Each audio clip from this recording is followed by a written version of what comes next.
welcome to the Jazz Roundtable, brought to you by Live at 0 BPM, with your host, Grammy Award-winning percussionist and mallet player, Billy Holting. It's the Jazz Roundtable Bass Night, featuring tonight's guest, Ken Wild and Kevin Axt.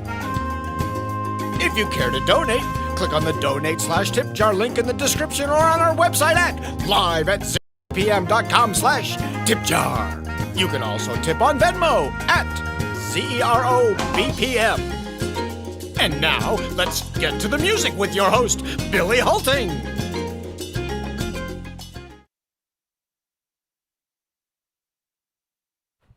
One of these days, I'm going to remember to turn that button on. Hey, everybody. Welcome to another show. This is Jazz Roundtable number 15, and it's Bass Night, which is going to be super fun.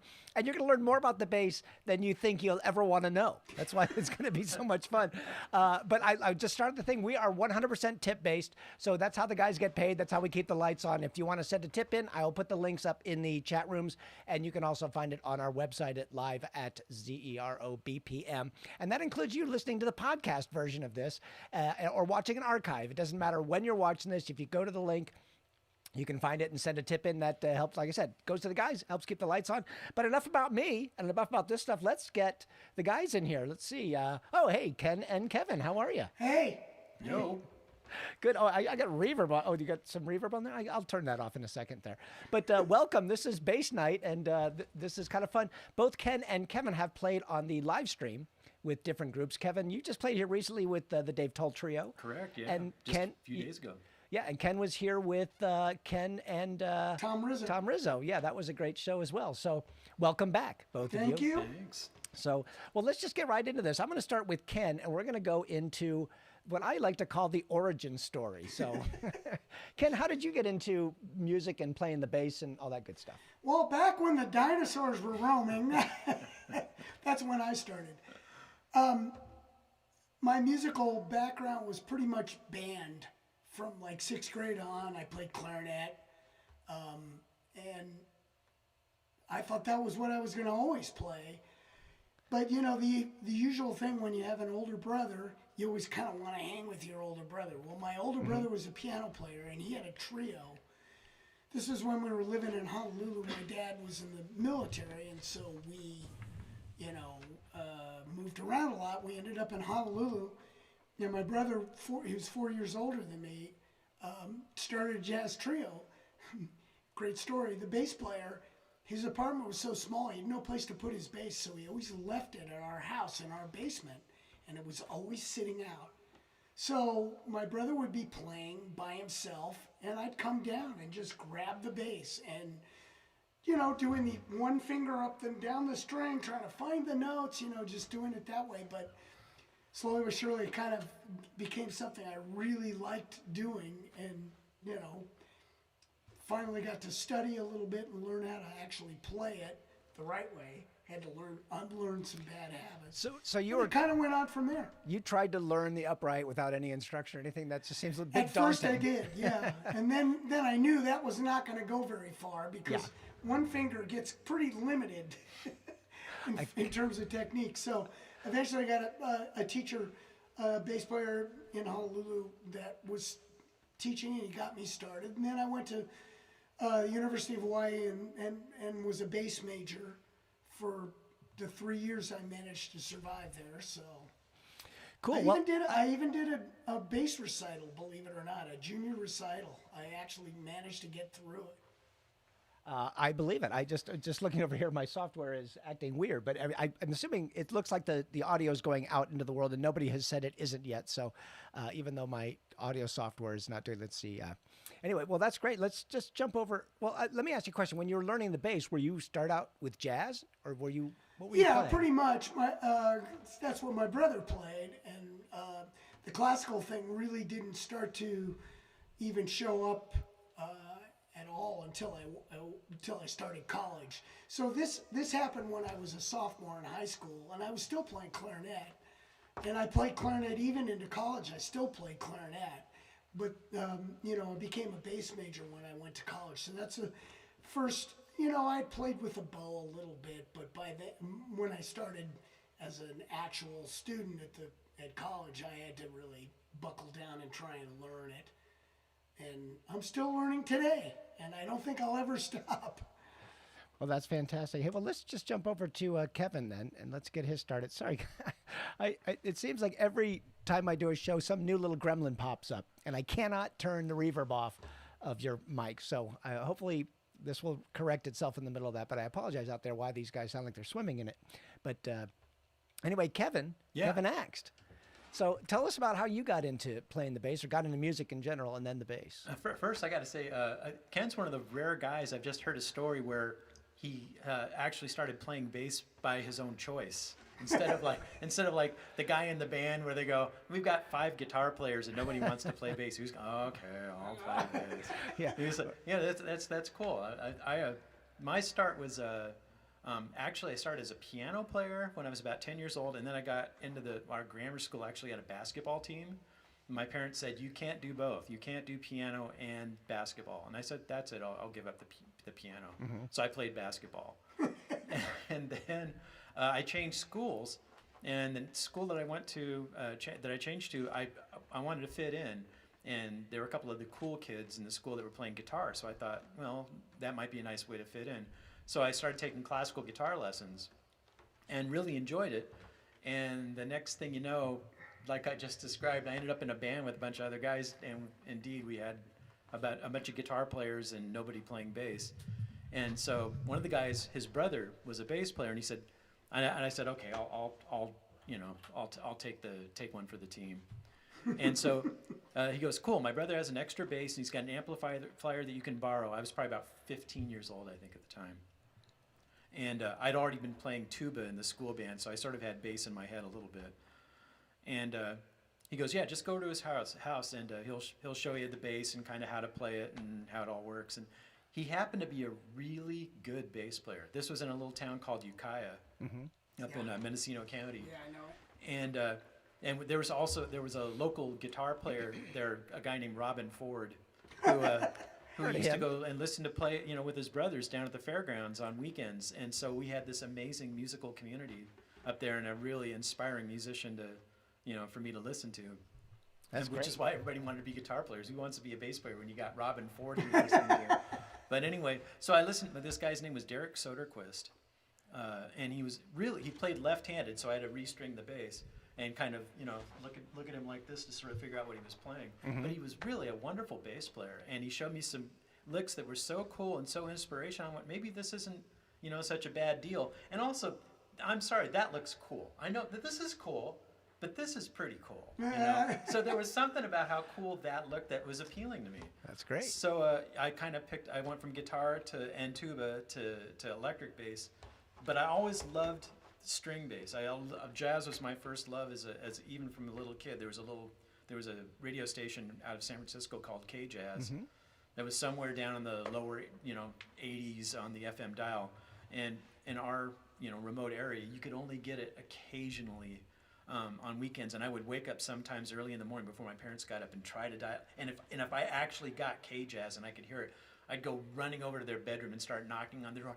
Mom, Dad, K-Jazz is on. I got K. They're like bleary-eyed going, yeah, this is great. I can't wait to hear Miles Davis at 6:45 a.m. This is awesome.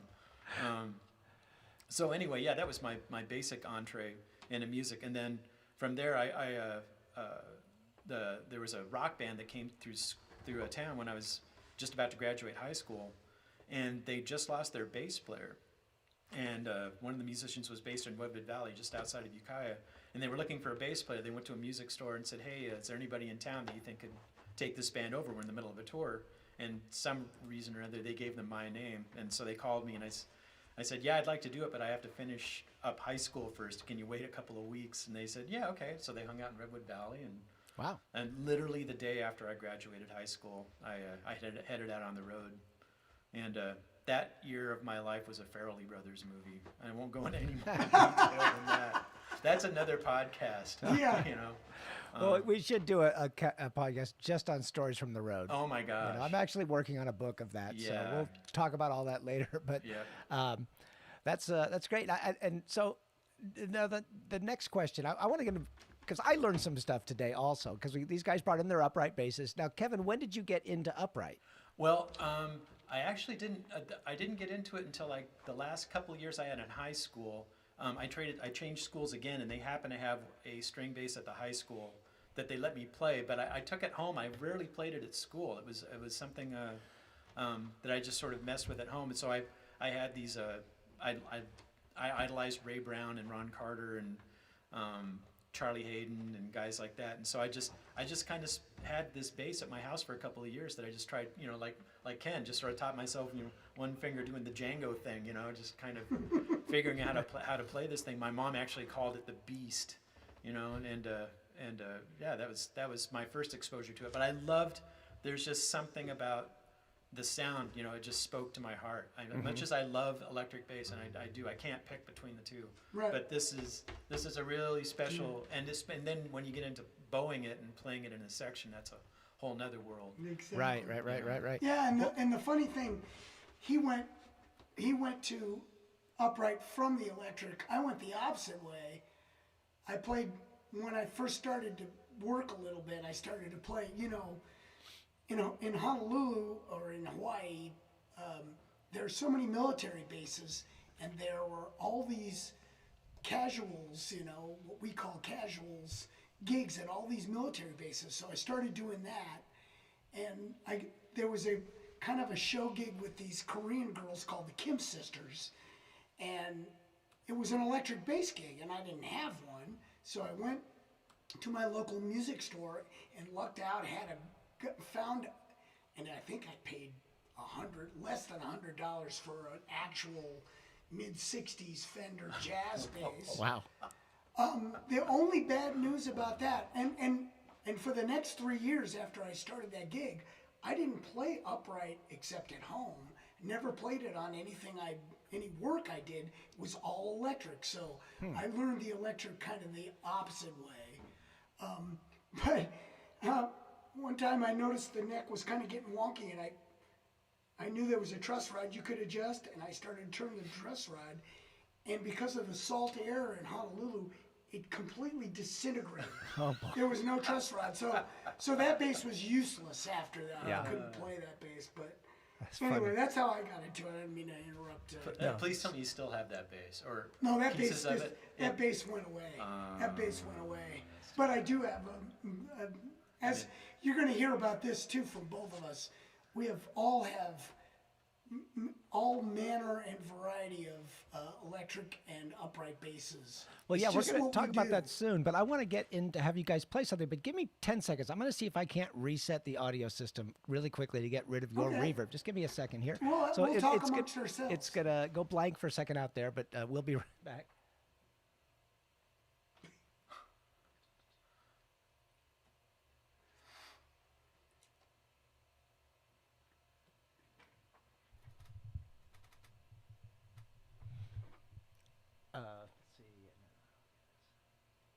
Okay, I don't think that did it, but it was worth a try. Yay. Short of restarting the computer system all over again in the middle of a show, we don't want people to wait.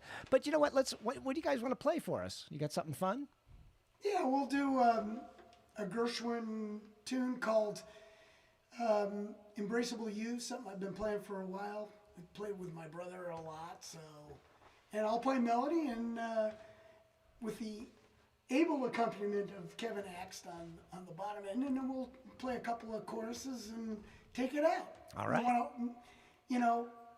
This is the time when everybody's either going to go to the bathroom while we're playing bass solos, or they're going to turn the blender on in their kitchen, which is what usually happens when we're playing gigs. Well, I think we will spend the last 20 minutes of the show just telling bass player jokes. Okay, good. All right, here we go. We're going to do this. Yeah, pull your mic out here. Good point. You're so professional. I did this a few weeks ago. So. Okay, 1, 2, 1, 2, 3.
Oh boy! Oh boy! Oh boy! Oh boy! That was fantastic, guys.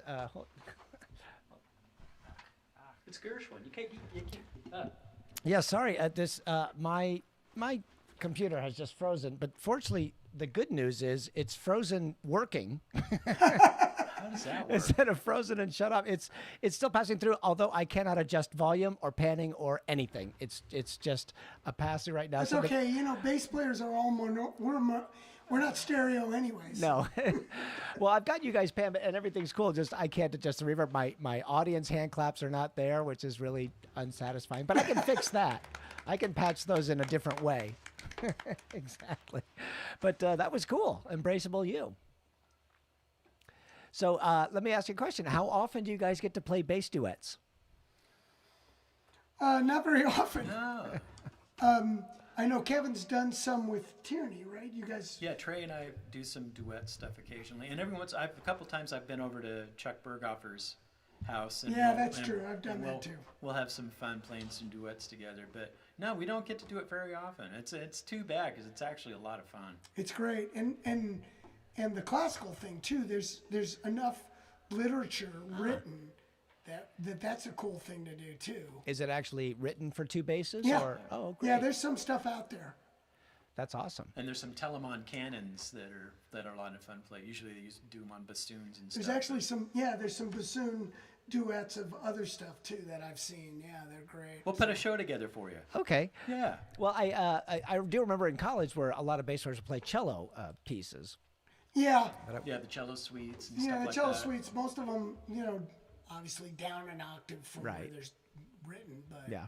except for Edgar and other. But he has dots on his neck, so it doesn't count. Hey, your old teacher Dennis has dots on his neck. That's true. It is But true. well, let's move on because one of the reasons I wanted to have you two guys come in here is you are what's known as doublers, and for people that don't know what that means, that just means you play upright and electric as well. You play them both incredibly well, enough to work at a very high level. And there's not, there's a handful of guys in town that are really true doublers, or they're more than I know about. Oh yeah, there's a bunch of new younger kids that shall remain nameless because we don't want to promote them. No, I'm kidding. No, there's some really good young players that are good doublers too. But it's a fine art, and I know Kevin will agree that, especially in studio situations, it's very specific how it happens and how it's used. So that's an experience thing that you don't get. I mean, you might play in a band where, okay, we'll do some upright tunes and now we'll do an electric tune and stuff. This is a little different in the studio situation, which is where doubling really becomes a thing, For example, are you? Well, I don't do it on Family Guy. Actually, Dominic Genova, who's another very good double electric upright doubler. On that show, he'll sit in the section with three other guys, and then when there's some kind of rhythm cue, he has to go over to a different place and pick up the electric, and they're two different instruments, so it really takes a different mindset to play them. You're not Actually, in a lot of ways, it's three different instruments because when you're talking about upright bass and electric bass, he runs over and plays electric bass. Then he might play a rhythm upright bass part. Then when he's coming back, he's playing section bass, which is a completely different animal With the and a bow different and- instrument with the bow, and the bass is set up completely different with different strings and to utterly different sensibility. So it's a lot to bite off when you try to do all right, that stuff. and in a pressure situation like that, where they're not going to give you, you don't have 15 or 20 minutes to figure something out. You got to be ready Right. to go. So that's the challenge of doubling to me, is that you have to be totally conversant with not only the styles but just how to make those styles work when you're under the red light gun. Well, how did you learn that?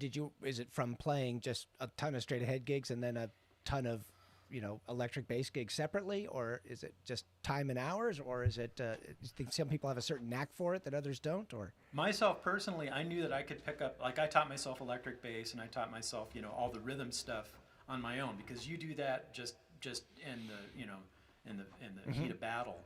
you just do as many gigs as you can. But I made myself a student of classical bass. I've never studied jazz. I never studied all the other stuff. All my training was strictly classical and classical technique and classical literature, because I knew that technique was going to, serve me well to be able to just simply get around this instrument. If you don't learn proper technique, how to play this, you're going to hurt yourself. It's a physical, difficult instrument. Yeah. So and I think it did. I'm glad I made that choice, because for one thing, it opened up all that music to me. And I got to say, personally, it's really difficult for me to choose what I like better, playing in a section or playing in a rhythm groove kind of situation, because I really love playing in a bass section in orchestra. It's one of my favorite. It's a really a special feeling, especially in orchestra.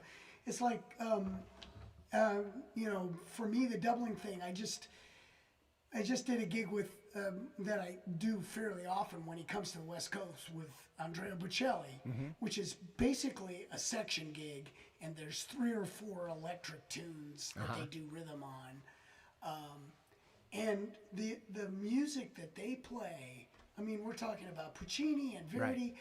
Opera music is some of the hardest music to play, and also some of the most beautiful music. I mean, it really. And I know Kevin will agree, it touches your soul in a way that that very few other kinds of music do. There's something, especially when you have an 80, 90 piece orchestra playing these unbelievable sonorities. It's a special feeling. It really is. That's cool. Well, that brings me to another question is, we were talking today, the guys are loading in, and I just always assumed that you guys had one upright bass, or maybe 2, a classical and maybe a jazz bass. But you were telling me that you each have, what, is it 7 or 8? I have 3. Yeah, I've got 4, but one of them's basic. Actually, technically, I've got 5. 2 of them are in boxes pretty much. Then I've got a Chinese bass, I've got my orchestra bass, and I've got this one. Oh, okay. And I basically have the same thing he does. I have an orchestral bass that was built in the 1890s, then a modern Chinese bass that I kind of use as my utility bass, and then this one, which I got when I was in college, new. My teacher went to Chicago, picked it out at a music store in Chicago, because there weren't music stores in Honolulu that had any uprights to play. So he found it. Great story too. Came back. So it cost me $950, including a traveling trunk. And the traveling trunk had on it, printed on it, Ray Brown, Oscar Peterson Trio. Oh, wow. It was one of Ray's old trunks that was at this store.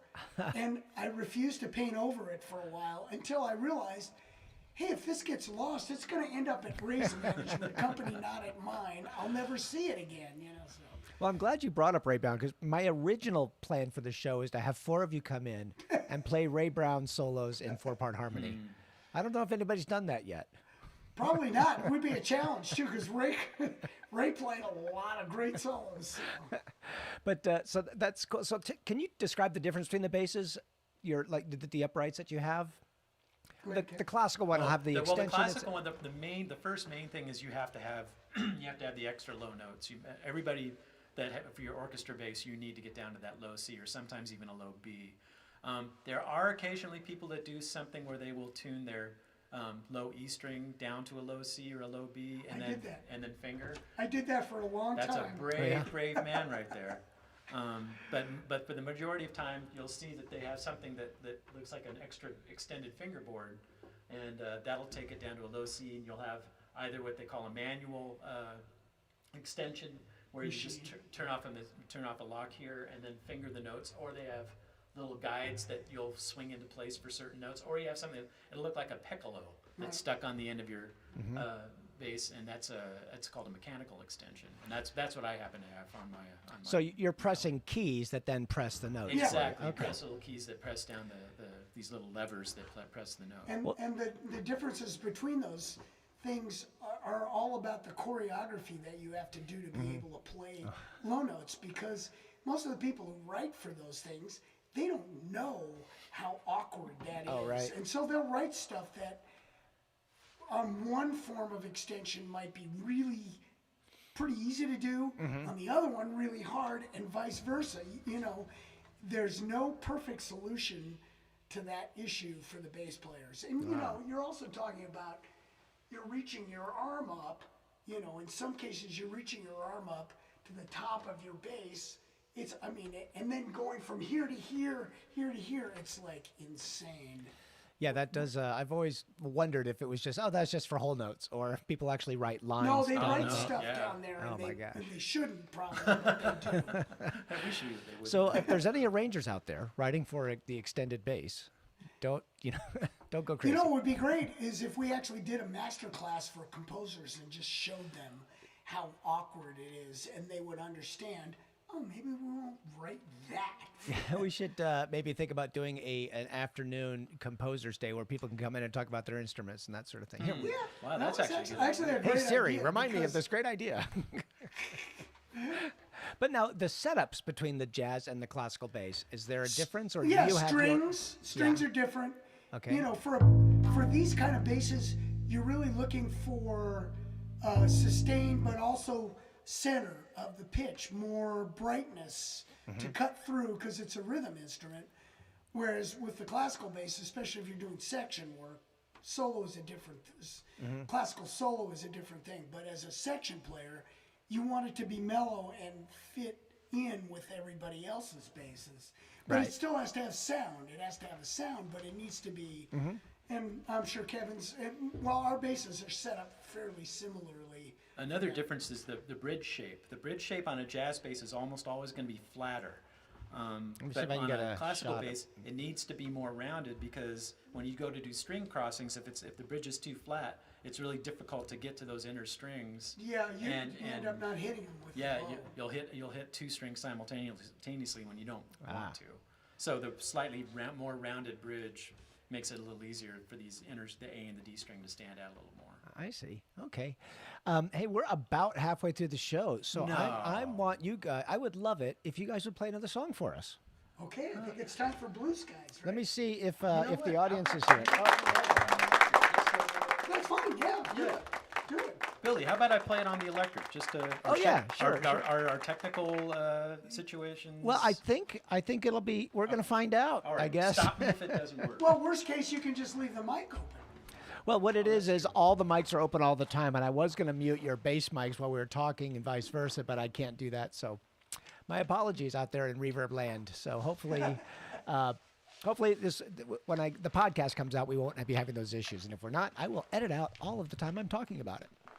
Now, what you got there? That looks like I actually have a this big is the guitar. same- we both have we have multiple electric basses, but for some reason Rick Shaw, another wonderful doubler Yeah. in this town, told me about this brand of bass probably about 5 years ago. Do you think this I one think he it's got been that this? long, yes.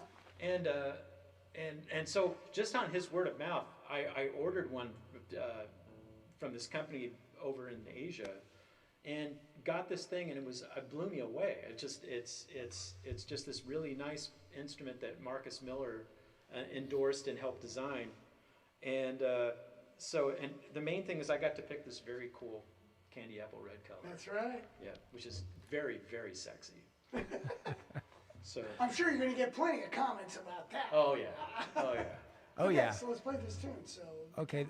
What are you guys playing here? we're playing Blue Skies. Blue Skies, Did I okay. say D minor? Yeah.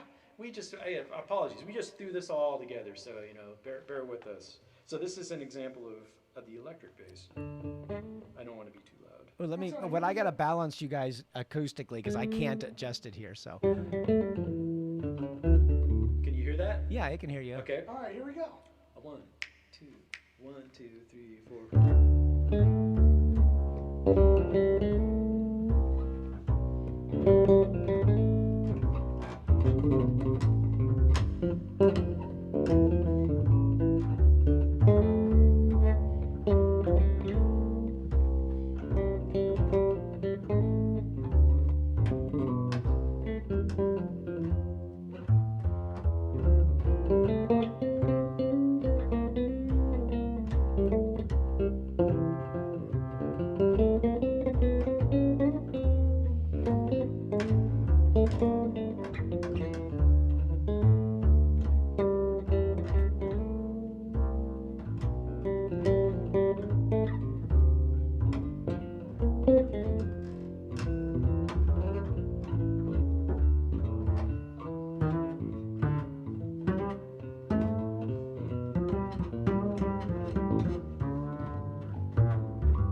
Where's that fake applause?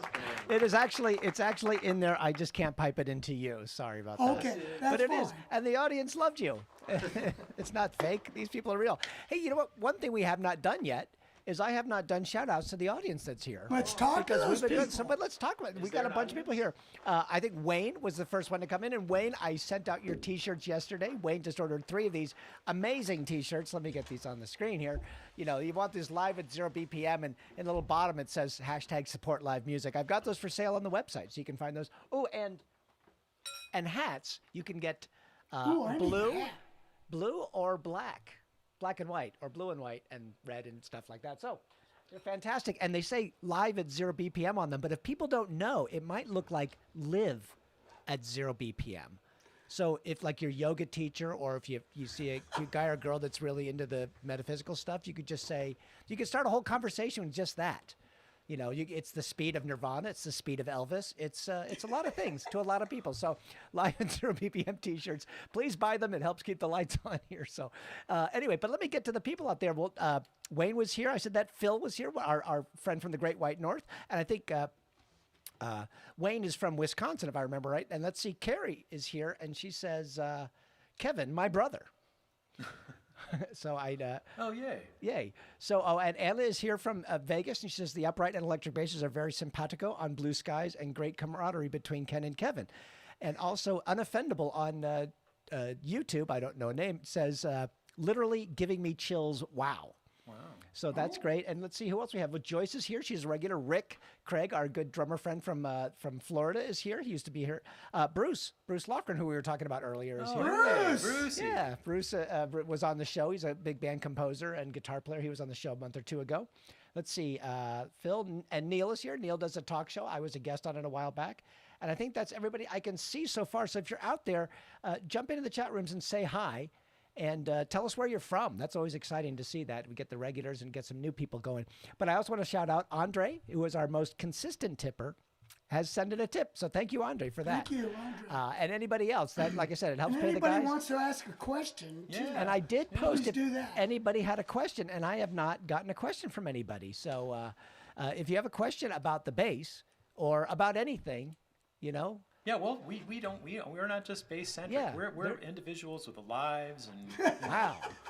And Yeah, what's we'll talk about our golf games. We'll talk about our motorcycle riding, whatever you want. That's right. But one of the things I wanted to talk to you guys about was the road. You guys have both done, in addition to tons of sessions, you've done a lot of road stuff as well. And you both toured with Natalie Cole, I'm guessing at separate times. Yeah. But Yeah, actually, he was right after me. and you did part of the tribute to her father sort of tour, right? yeah, where they had the recordings of Right. Nat. It was pretty cool. Yeah, the Unforgettable. We closed every show with Yeah. recording of that, and she'd sing a duet with her dad. Yeah, we always did that, too. I mean, it was kind of one of our standard things. I was at the party where they premiered that video. Yeah. wow. And everybody was just like blown away. It was so That's well amazing. done. But Kevin, I have a bunch of lists of people that the Manhattan Transfer, Chuck Mangione, Eddie Daniels, Dave Grusin, the Gordon Goodwin Big Fat Band. Gordon was a guest with Bruce a month or two ago. Shelby Lynn, Tierney Sutton. You've got some great stories about rental bases. Yes. Tierney Sutton. And Ken, tell us some of the people that you've toured with. Well, besides the band that really was my home for, forever, was Seawind, which came to LA in 1976, and was really my family. I mean, those are guys I grew up musically with. Some of the most amazing musicians. I remember on the that planet band. by far. It was a that great I've band. Ever met or heard. So that touring wise, I didn't do as much as Kevin. I toured with Natalie, like we said. I'm touring with Johnny Mathis right now. I did a quick tour with Toshiko Akiyoshi back in the day. That was fun, interesting. Now you're like a session guy now in town. You doing mostly albums or TV, film? What Who, kind of me? stuff? Yeah, you. There's really, Is it the everything? pandemic did some damage to all of that too. Like Kevin, I've been doing a fair amount of stuff out of my house, for the last 2 seasons of this reboot of this cartoon show, Animaniacs. We did all the orchestra, a 32-piece orchestra. Wow. Each part recorded at somebody's house. Wow. And put together by a famous studio guitar player's son, Tommy Tedesco. His son Damon is the engineer who put all that together. An amazing job he's done to make it sound like we're all playing in the same room. That's And I know unbelievable. Kevin's probably got stories about doing home recording for everything that he's done. Right. Kevin, how about you during the pandemic? Were you Mr. Home Studio guy? Yeah, I didn't have a really great setup prior to that. I did a decent enough to do a few things, but I definitely upgraded when I saw that was going to be, the main way we were going to make money for the foreseeable future. So yeah, I upgraded everything and got proficient on Pro Tools and I'm actually more of a Logic Pro guy. Me too. I like Logic. Me too. I'm better because it's a little more intuitive for me. Yeah. It's easier to go from GarageBand to Logic. Yeah. But yeah, and I actually, it's something I enjoy doing it, but I also, there's the rabbit hole syndrome. And in some ways it's harder to record at home because I'm a perfectionist and I have a tendency to go, I'll do the same thing like over and over and over and over again until I'm really, really happy with it. And sometimes I'll look at the clock and go, yeah, 3 hours just went by for me to do like a little 12-bar part. And it's just, how did that happen? And you do that because you can. Right. Yeah, exactly, yeah. And as opposed to when you're in a studio and somebody's going, all right, 1 o'clock, you guys are done. Yeah. When I started doing that stuff, I had never done it at home. I had no setup, and I knew this stuff was coming. Yeah. And so, as you can imagine, the panic factor was huge at the beginning. Like, I had no idea what I was doing or how it was going to come out. Thankfully, there's a lot of guys in this business, and they're very, they're very supportive, and they help me through the rough parts. And and then That's great. Then you learn as you do. But what Kevin's saying is really the other difficult thing is you're a setup guy. You're an engineer, you're a performer, you're having to do all this at the same time. It's not easy, it's not the preferred way to do it. It's much better to go to a studio and let a professional engineer record you. And Yeah, Billy, you wouldn't understand. I No. mean, having to run cameras and audio and all this stuff, Well, I tell you- lighting and junk like Yeah, that. exactly. You One of the understand. interesting things I find about recording at home is just like, okay, there's 10 ways I could play this. Which one are they Yeah. going to like? And so sometimes I'll give them several options. Yeah. And then Yeah. do you like the shaker this way, this way, this way? And I think that's, for me, that's the hardest thing is like just guessing. And I could spend 5 hours on something and I go, oh, no, I want it different. And then all of a sudden it's like, okay, well, do I spend another 5 hours or what do you do? It really depends. I think that's, to me, is the difficult thing. But I get it. When you're also producing. You're producing your track in addition to playing and engineering and then all those other things. And now a lot of people are like, oh, can you videotape yourself doing it? Yeah. Which means you either got to do a perfect cut, perfect take, or you've got to, edit your video, or hopefully that if you correct something, it's not something that could be noticed on video. Right, exactly. So that's a whole other, and it's really cool that people have these studio recordings of everybody playing, especially like that. But I actually did an Animaniacs session years ago, and that was the hardest session I've ever played in my life, and I can't imagine how they could do that. The It's craziness. not easy, but they got good at it. Yeah, they got these lines, and all of a sudden it was like solo for a measure and a half to changes, and then all of a sudden you're back to a line, and then it would just the jumps and everything at cartoon music. That just seems insane. Yeah, speaking of Gordon Goodwin, right? Yeah. Yeah, that's right. He did that too. Right, and he just released some stuff, didn't he? And I guess a new EP. And there's like you can get 5 versions with a different soloist on each version of the song and things. Yeah. I haven't checked it out yet, but he was talking about it when he was here, which is very cool. Yeah, for those of you out there, you should definitely check out Gordian Knot, which is his Grammy-nominated big band record that Gordon, and this guy is all over it. Yeah. He's all over it. You want to hear the full range of electric and upright playing done well. That's the guy. Thanks, man. Cool. Hey, we actually have a question from the audience. Well, let me do a couple more shout outs. We're going to do a little audience time here. But Kathy from Las Vegas Station, my friend Kathy, and it was Barbara that asked made the other comment. But Susan, hi Susan, she writes in and asks, do you ever use a capo on the bass? That's so funny. I was making a joke to somebody about that like 2 nights ago. No, I've never used it. I've never used a capo on a guitar or a bass. That's Me neither. Yeah. Oh, you know what? Actually, this is going to crack you up. I actually didn't do it, but I watched a cello player. Back in the day, we were recording some TV show, and the composer, who shall remain nameless, and I'm not even sure I can remember what it was, he wrote literally 100 bars of low E, which on the bass is easy because that's this string. Right. But on the cello, it's a fingered note. So this cello player, old guy, he took the cord of the headphone and tied it around his string on the E so he didn't have to finger it, and that's how he solved that. I went, this guy is brilliant. That's my hero. This is Genius. a hero moment. That's awesome. That's brilliant. That's the best thing I've ever seen. That's amazing. Well, let's see. We did talk. Well, we were talking earlier when we were setting up about all the different basses, and you both have. Obviously, it's not easy to schlep the big upright bass around, so you've got to Correct. use rental basses in different places. And I think the audience would like to hear a couple of stories of what you poor bass players have to go through with some of the rental instruments out there. Who wants to start? Go ahead, Kev. I'll give you the yin and the yang. I mean, before I go to the yin, which we'll say is the bad side of it, the yang is actually this instrument. I was playing with Bernadette Peters up in Oregon, and they always supply me with an instrument. Mm-hmm. And I showed up to the rehearsal, and this instrument was sitting over by the bass area. And I went and played like 3 notes on it and went, this is really, you're used to getting some marginal stuff. And I'm also in, I think I was in Medford or Eugene or something, not a place where I was expecting to get a quality instrument. And I had this really beautiful bass. And I asked the contractor, I said, who do I thank for this? I mean, this is really, I really appreciate this. And then pointed to a woman that was in the woodwind section.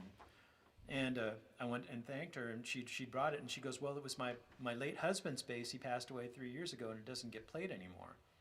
And I said, well, I understand if you want to keep it, if it's something that's significant to have at home, but also if you want it to be played and have me give it a good home, I'd love to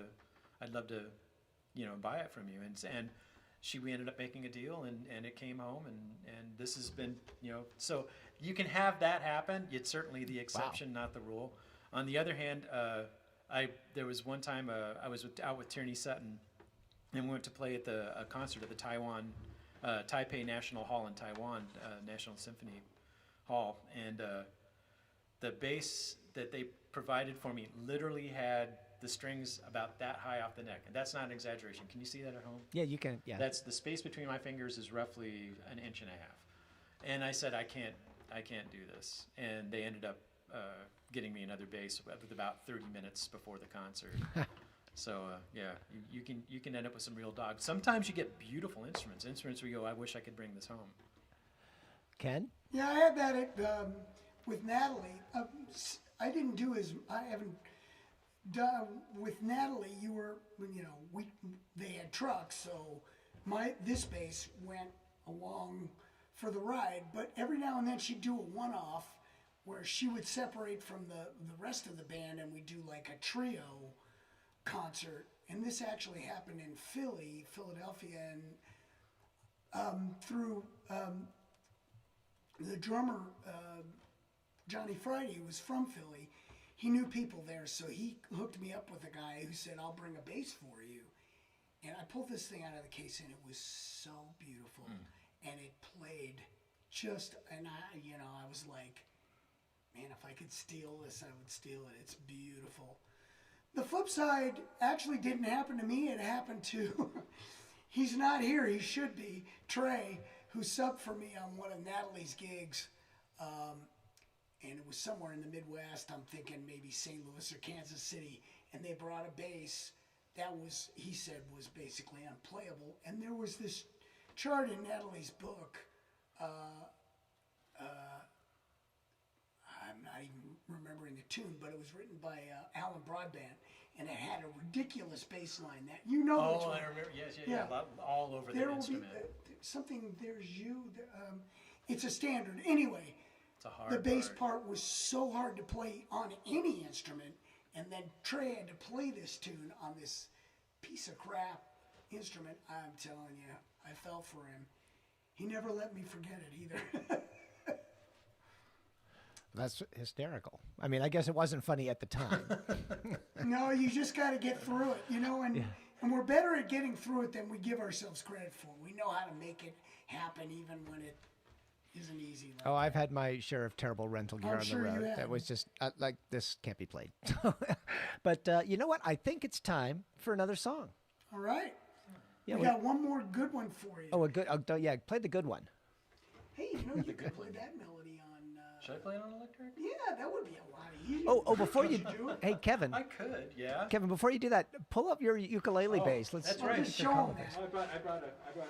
Kevin brought some toys, and he's going to show you all some cool stuff. This is bass show and tell, folks. Yeah. So this is my son. God bless him. For Christmas last year, gave me this as a gift. This is what they call a uke bass, or a ukulele bass. It's made by a company called Capo. And see if it's functioning. There we go. There's, and it's really cool. I got a fretless version of it, and it has sort of like a string bass sort of quality to it. Turn it up a little bit. It's a good hybrid of the two instruments.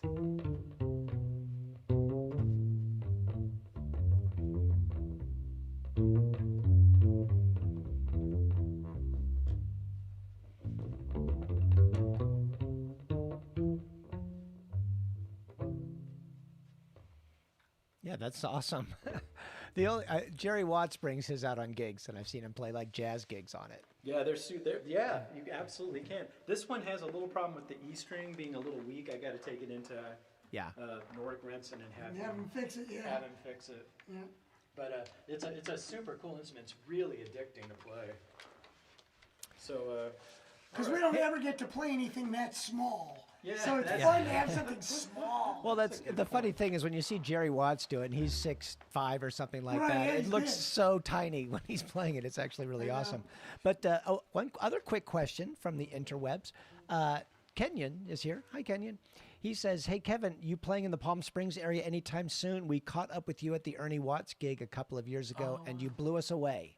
Oh, thanks. I can't think of anything that I'm going to be doing in Palm Springs in the near future, but I'll try to post something on any of my social networking stuff. I'm not very good about being conscientious about that, but I'll try. If I am in the area, I'll try to let folks know. Cool. Yeah, but thank you. I know you have some Vegas listeners. Yeah.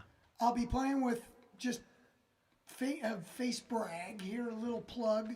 For Mathis is playing at the Smith Center in Vegas this weekend on Saturday.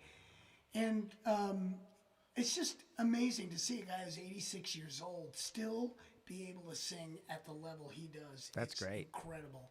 So I would suggest anybody who wants to come, Arrangements are beautiful. It's always a good band. So come by. That's cool. And one other thing before we get into this tune, I keep forgetting to say, if you're watching this Facebook, YouTube, please like us, subscribe if you can, follow, thumbs up and all that sort of stuff. All that little helps us get these videos to the top. And Barbara sent in a tip also, so thank you, Barbara. Anyway, yes, and if you're listening to the podcast version of this, please subscribe and leave a review or write me a letter and tell me what you want to hear and who you want to have on the show. So anyway, let's get to this next tune. What are you guys going to play? We're going to play a good old standard by Herbie Hancock, Cantaloupe Island. And Kev's going to play the melody on on the electric bass. A little Nice. easier than the upright. Not that I couldn't do it on upright, man. Come on, man. Okay, pull your mic away again. Oh, yeah. Right. I'm good with that. Yeah, thank you for Okay, here we go.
Very cool. That was really, great. And the audience loves you. They're going nuts. They're going nuts for you.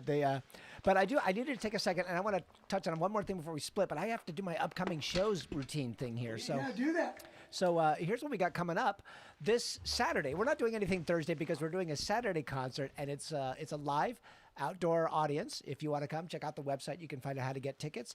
And that is with me, Larry Steen, and Chris Wabich. So that is the Hulting Wabich Steen trio. The next Thursday, we have Miley Hughes Taylor, which is Jeff Miley, David Hughes, and Joel Taylor, all who have played here before, but never together.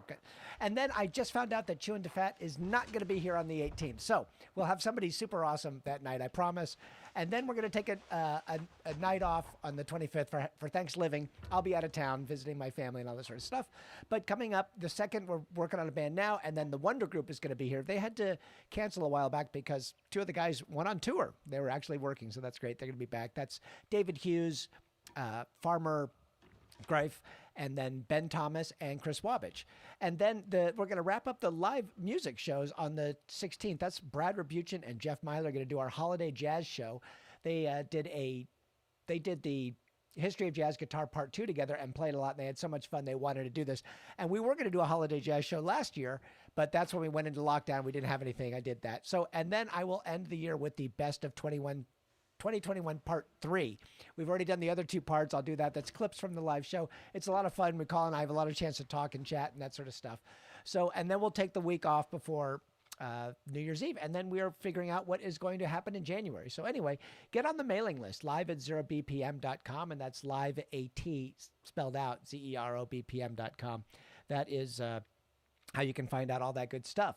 So, guys, do we have any parting words? Any great words of wisdom for people about the bass?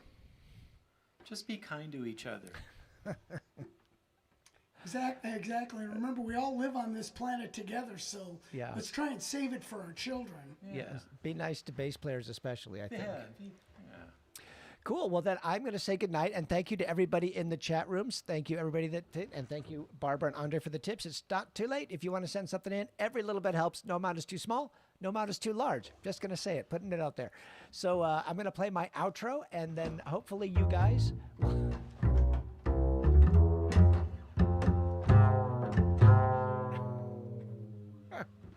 I'm going to sample that and use it at the end of every show. Okay, so here's the outro. We'll see you Saturday. Come by and check out the Hulting Steen Wabich trio. Okay? Have a good night, everybody. Thanks for joining us at Live at 0 BPM. These videos will be archived on YouTube and Facebook, so tell your friends. These Jazz Roundtable shows will also be released as a podcast, so please subscribe. Coming up on Saturday, November 6th. It's a special Saturday concert with Hulting Wabich Steen featuring Billy Hulting, Larry Steen, and Chris Wabich. Showtime, 6 to 8 p.m. Pacific. And as always, it's free, though donations are greatly appreciated. Go to live at 0bpm.com for details and to sign up for our mailing list. Also, find us on Facebook, Twitter, and Instagram. See you soon.